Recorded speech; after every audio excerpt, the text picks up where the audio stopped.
So, to start off here, I want to first say that this is a personal experience and not intended in any way to be meant as medical advice or meant to be advertising Splatoon as some form of treatment to OCD. This is just strictly my personal experience and what I relate to them and what I think may have been some cause and direct connection to playing Splatoon over time to my personal OCD. So in this video, I basically just kind of want to talk about how I relate my OCD to me playing Splatoon and how honestly, I feel like the years I've spent playing Splatoon has had some form of positive impact on my OCD and how it's kind of helped me to power through it a little more with the aspects of the gameplay and how it does and what you really do in it. That would kind of relate to how OCD works, at least for me, and what it's done for me and the benefits that I have felt in my life that I think I can contribute some part to just playing Splatoon over time. So, to give some backstory here, in 2014, when I was age 10, I was diagnosed OCD. Like, bad OCD.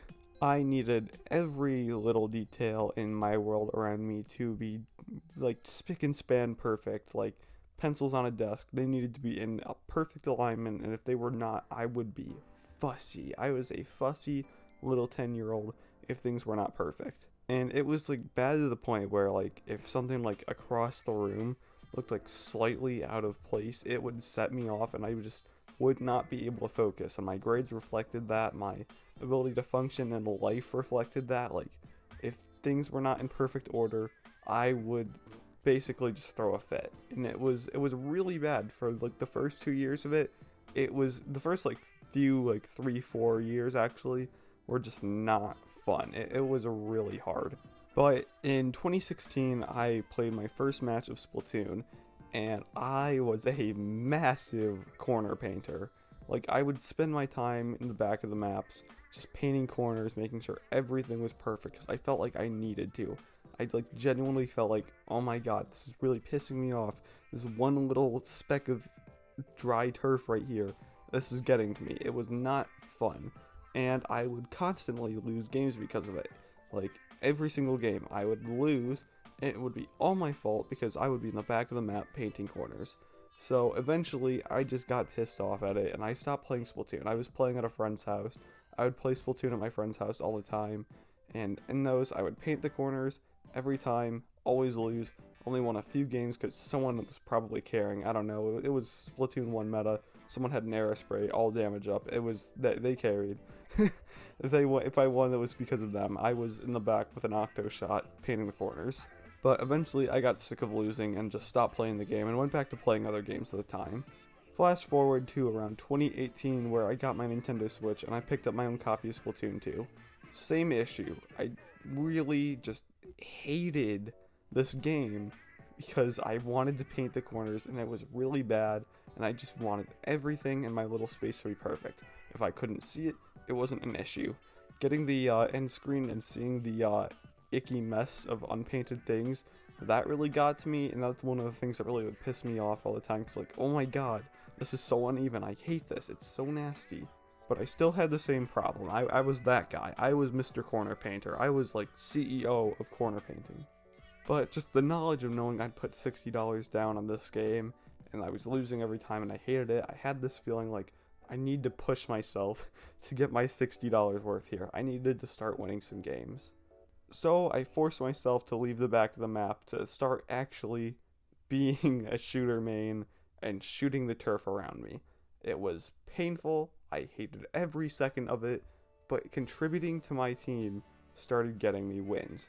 I started to get somewhere in the game, and it was like rewarding seeing the victory screen. The victory screen ended up becoming more rewarding than seeing the perfectly painted little area. Don't get me wrong, I still like to see those perfect painted areas every now and then, but like, I can't stare at it for long because I know I have an objective to play. But do not mistake that leaving my comfort zone of painting everything perfectly was a really hard thing to get over.